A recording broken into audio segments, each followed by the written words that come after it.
de la empresa y del mercado de valores, esenciales para el desarrollo del país, con la conducción de la doctora Mónica Villagómez. Desafío empresarial.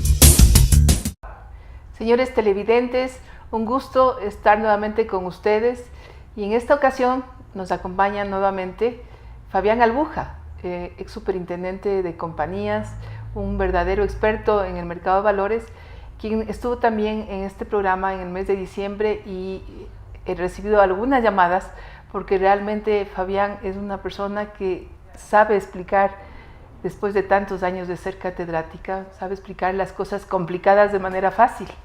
Por eso él está aquí y hoy vamos a hablar sobre la historia de las bolsas de valores. Fabián, buenos días, bienvenido. Cuéntanos un poco sobre las bolsas de valores. Buenos días, Mónica. En realidad es un tema crucial en el desarrollo de la humanidad, diría yo. ¿Por qué esta expresión mía? Porque las bolsas de valores han sido las instituciones emblemáticas que han acompañado y han empujado al desarrollo del mundo desde tiempos muy remotos. Se inicia una incipiente forma de ver y apreciar a la bolsa de valores desde las actividades más primarias del hombre, allende los tiempos, especialmente en cuanto se refiere al comercio, a las transacciones de bienes primarios. En primer lugar, locales, y poco a poco acercándose en distancias grandes hacia otros pueblos. El comercio ha sido el nervio fundamental que ha impulsado a los pueblos. Y junto con el comercio, y esto es lo importante, junto con el comercio, las finanzas, es decir, el procurarse recursos para financiar las actividades de la sociedad, han ido creando esta idea de una institución que acerque a compradores con vendedores, que acerque a ahorradores con inversionistas y con tomadores de recursos a través del tiempo. Y a ello se ha ido añadiendo el tema tecnológico, la facilidad operativa y los medios de transporte, para después los medios de comunicación. Entonces, todo esto es el marco en el que se ha desenvuelto el proceso de generación de estas instituciones emblemáticas, que son las bolsas de valores. Y tan son emblemáticas, y tan son importantes, que son las que miden el pulso de la actividad económica mundial en todas partes del mundo. Así es. Bien, entonces, ¿cómo se conforman las bolsas? Como había que acercar a grandes distancias, acercar a diversos intereses de compradores, vendedores, financiadores, ahorradores, empieza a formarse una serie de instituciones como una especie de depósitos de ciertos bienes, de ciertos productos primarios, de ciertas mercaderías, que no necesariamente tenían que trasladarse físicamente. Así es. Sino allá acudían los compradores de estos productos. Pero asociadamente con eso, también empiezan a emitirse una especie de letras de cambio, una especie de certificados de depósito, al comienzo en rollos de papiro, y después en papel común, con anotaciones en cuenta, aparecen los contadores, aparecen ciertas profesiones que llevaban de teneduría de libros, en fin, hasta que nace la primera bolsa oficialmente, o idea de bolsa, en Brujas, en Flandes, en Bélgica, en un edificio propiedad de una familia noble, los Van den Bourse. Y de ahí toma el nombre de bolsa porque en el estandarte, el escudo de armas de esta familia, habían 3 fundas de cuero, de piel. Entonces empieza a asociarse este nombre con la actividad. Aquí te interrumpo porque esto que tú cuentas y dices allende los tiempos, es realmente allende los tiempos, porque la primera parte, la de del surgimiento de los primeros valores o títulos valores, ¿no? Especialmente que fue la letra de cambio, fue a finales del siglo XIV en los mercados medievales de Europa Occidental. Ahí comienza a surgir este intercambio, pero que ya no era solamente de productos, sino que había un documento representativo de una obligación por parte de alguien. Y luego esto se junta ya más o menos en el siglo XV, cercano al XVI, con la costumbre que tenían de juntarse algunas personas para negociar estos papeles, y lo hacían en la casa de esta familia noble que tú mencionas en Brujas, ¿no? Entonces, cuando hablamos de bolsa, no estamos hablando de una institución reciente, estamos hablando de una institución milenaria, ¿no? Que ha tenido sus cambios y ha tenido integraciones de otro tipo de organizaciones que le apoyan para poder hacer los negocios que ahora son muchísimo más veloces y inclusive más sofisticados, pero la bolsa nació de una manera simple, y cuando uno entiende la bolsa puede ser tan simple como nació, ¿no? Así es, y ha sido la institución que ha ido par y paso con el desarrollo de la humanidad y que ha ido empujando, ayudando a empujar el desarrollo, con la creatividad de los nuevos productos, con la creatividad de nuevas normas, de nuevos procesos, de nuevas prácticas, pero en fin, la bolsa ha acompañado desde el inicio de la humanidad. Así es. Y una cosa importante, que esto comprueba lo que siempre hemos dicho, en el sentido de que primero se dan los hechos económicos y luego se da la regulación, porque la regulación es necesaria para que estos funcionen de manera más ordenada, más equitativa, más transparente.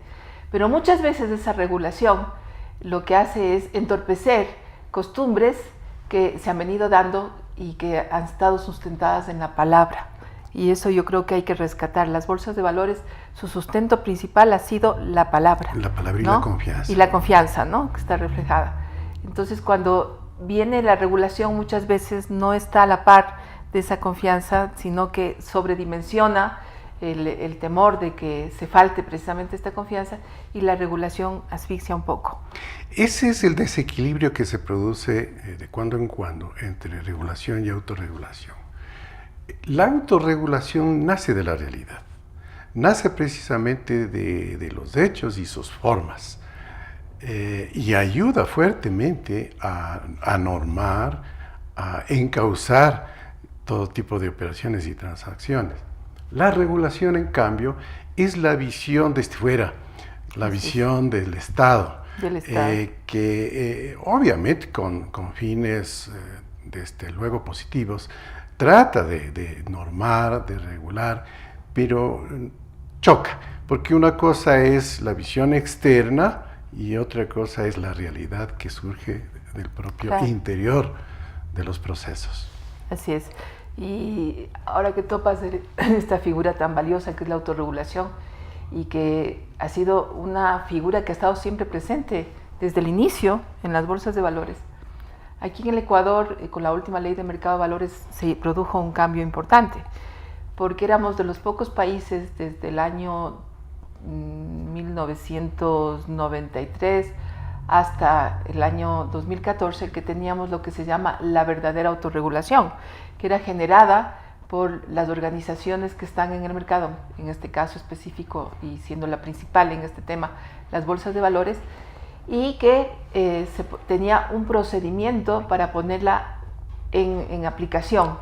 Entonces, eso ahora cambió, y ya no tenemos la autorregulación que la teníamos, sino que ahora tenemos una autorregulación que se llama regulada, porque ahora primero tiene que ser aprobada por el regulador, ¿no? Cambiando totalmente la visión de la autorregulación. Y creo que en esos son pequeños retrocesos que se hacen sobre la base del temor de que se falte a la confianza, cuando se pueden poner una serie de elementos que pueden más bien fortalecer esa confianza a través de la autorregulación. También hay que tomar en cuenta, porque las cosas no vienen por sí solas, que este cambio en la legislación ecuatoriana se produce a raíz de que en las crisis bancarias y financieras que se han producido en los últimos años, resulta que ha habido un exceso de autorregulación que inclusive ha sobrepasado a la misma ley y en algunos casos a la Constitución, el abuso. Entonces ese abuso hizo que reaccione la autoridad ecuatoriana y que ahora tengamos la autorregulación regulada. Sin duda eso responde a dos motivos. Primero, el equilibrio que debe haber y que el equilibrio se ha roto entre regulación y autorregulación.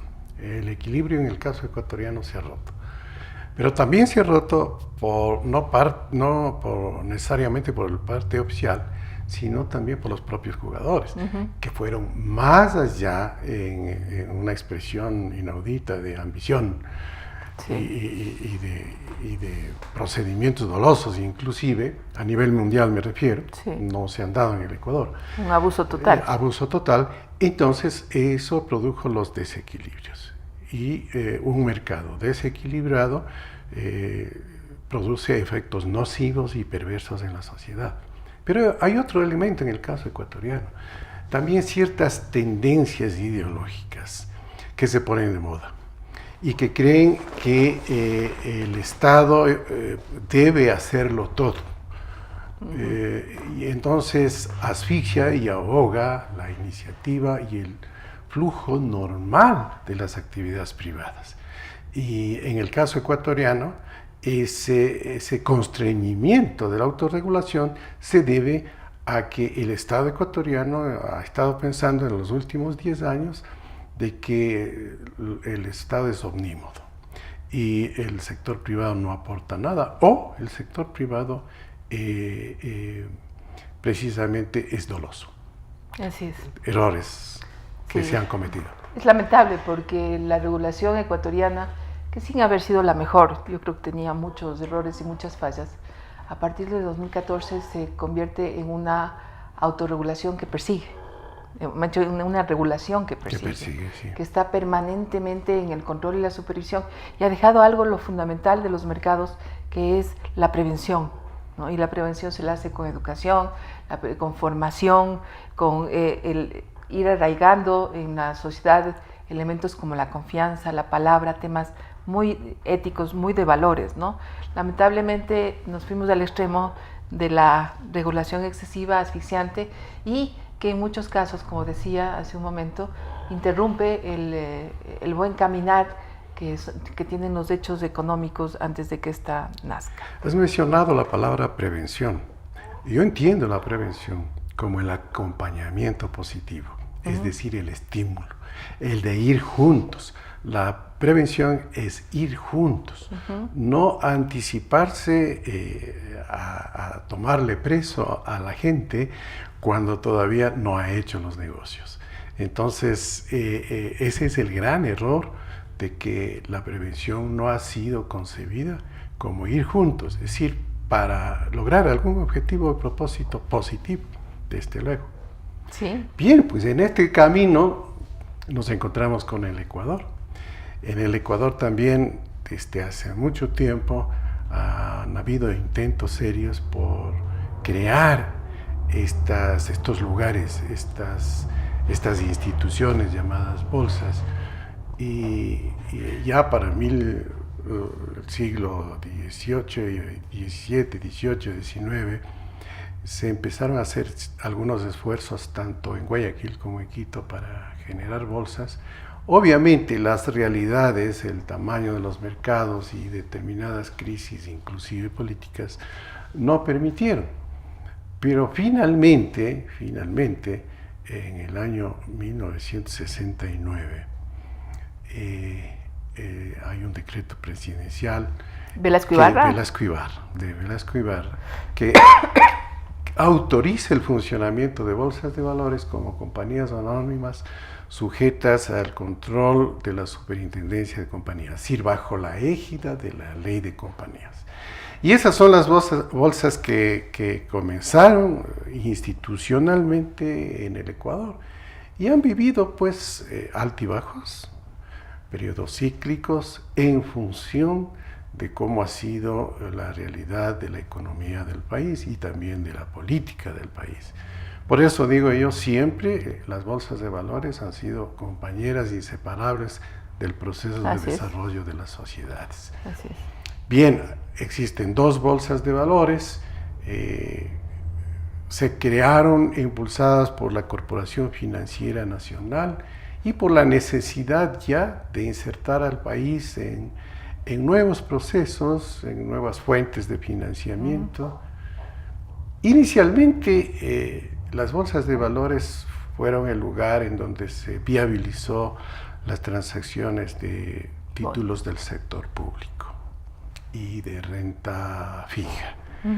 El IES, el comprador por excelencia, el inversor por excelencia, de cédulas hipotecarias, bonos del Estado, certificados de abono tributario, en fin, este tipo de papeles. Pero las bolsas están ahí, acompañando con seriedad, con confianza, dando confianza, y se han vuelto, como son, símbolos de la economía ecuatoriana. Tanto en la Bolsa de Quito como en la Bolsa de Guayaquil, son emblemáticas, son instituciones emblemáticas. Hay que hacer notorio que cuando se mide el desarrollo de la economía en el mundo, se está viendo cómo están las bolsas de valores, no se está viendo cómo está determinado uno u otro banco, que son instituciones grandes, sino cómo están las bolsas de valores. Así es. Estas han pasado procesos interesantes de crecimiento asociados a cambios en la normativa, cambios institucionales que han ido para más. Se han creado nuevas figuras, ya tenemos casas de valores bien estructuradas, con tecnología, administradoras de fondos, calificadoras de riesgos. En fin, estamos viviendo una etapa interesante en las bolsas. Con mucho potencial. Pero como potencial. Pero del otro lado tenemos serios problemas. Faltan emisores, faltan títulos valores y falta un apoyo más realístico, más, diría, proactivo de parte del sector público. Yo creo que lo que realmente falta es una verdadera política pública sobre mercado de valores, en algo que tú trabajaste, porque yo recuerdo haber estado contigo cuando se expidió el decreto en el que se declaraba el apoyo al mercado de valores. Y bueno, sí, no se puede decir que no ha habido un apoyo, ¿no? Siempre se ha habido un apoyo del Estado. De hecho, las bolsas han crecido, pero no ha habido una política pública. Eso es lo lamentable. Y creo que eso es lo que hay que construir, porque el potencial que tienen las bolsas de valores, la confianza que han ganado, porque las bolsas no han sido tocadas como bolsas. Ha habido problemas con algunas instituciones del mercado puntuales, concretas, que las autoridades han tomado las medidas adecuadas, pero las bolsas no han sido tocadas. Entonces, si es que las bolsas tendrían el mercado de valores una política pública, que una además a la política pública de la seguridad social, porque las bolsas no funcionan si es que no existe un verdadero concepto del ahorro a largo plazo, y básicamente de los fondos de pensiones, que en este caso está en manos de una institución monopólica como es el Seguro Social. Entonces hay que unir esos dos ámbitos, la seguridad social, las bolsas de valores, más allá del apoyo que pueda dar el sector privado en la generación de ofertas públicas de acciones, ¿no? Eso todavía yo creo que está muy lento, pero el potencial que tienen las bolsas de valores, y como dices tú, ha sido un reflejo del país, de la economía del país. Precisamente el prestigio bien ganado de las bolsas de valores y la imagen que ha posicionado en el concierto institucional del país se debe a un patrimonio importantísimo que han tenido las bolsas de valores desde que nacieron, su gente. Para decir de Quito, de Eduardo Larrea Estés, hasta hoy, pasando por muchas personas de prestigio, en lo que te incluyo, presidiendo la Bolsa de Valores de Quito, y en Guayaquil desde José Salazar hasta el actual presidente Rodolfo Kronfle, y toda su gente altamente capacitada, altamente honorable, con principios y valores que han defendido de transparencia, de honestidad. Eso hace la imagen importante que tienen las bolsas de valores a este momento. Así es, tienes toda la razón, ¿no? En ese sentido, por más que en algunos momentos hayan existido ciertas crisis institucionales, las bolsas han permanecido intocadas. Inclusive, cuando hubo la desinversión de la CFN, recordarás, de hace muchos años, yo me iniciaba en bolsa cuando hubo la desinversión por el año 93, un poquito antes tal vez. Las cosas se hicieron en orden, porque en realidad lo que fue una privatización. Así es. Porque las bolsas de valores, la mayoría de su capital era de la CFN, era del sector público, pero se hizo ordenadamente las cosas, y también se hizo ordenadamente la transformación de las bolsas de valores, sociedades anónimas a corporaciones civiles, ¿no? Porque yo creo que en ese sentido la ley fue muy sabia cuando impuso que existan 2 valoraciones por parte de auditores a fin de establecer el precio para pagar a los accionistas que salían, porque la bolsa ya no podía tener sino casas de valores como miembros. Y esta última etapa, cuando nuevamente la bolsa vuelve a ser sociedad anónima, también deja de ser corporación civil, también se lo hace de manera ordenada. Entonces yo creo que todo eso, como dices tú, abona para el prestigio de 2 instituciones ecuatorianas, pero que pertenecen a un mundo milenario, ¿no? Que ha funcionado en todas partes y que tiene que seguir funcionando porque son el termómetro de la economía. Muchas gracias, Fabián. Muchas gracias. Siempre es un gusto estar contigo.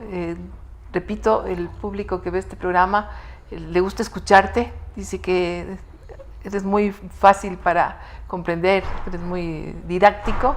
Así que siempre es un gusto tenerte. Muchas gracias, Mónica. A las órdenes. Las opiniones vertidas en este espacio por la producción y dirección del programa son de exclusiva responsabilidad de sus autores y de quienes intervienen en ellos.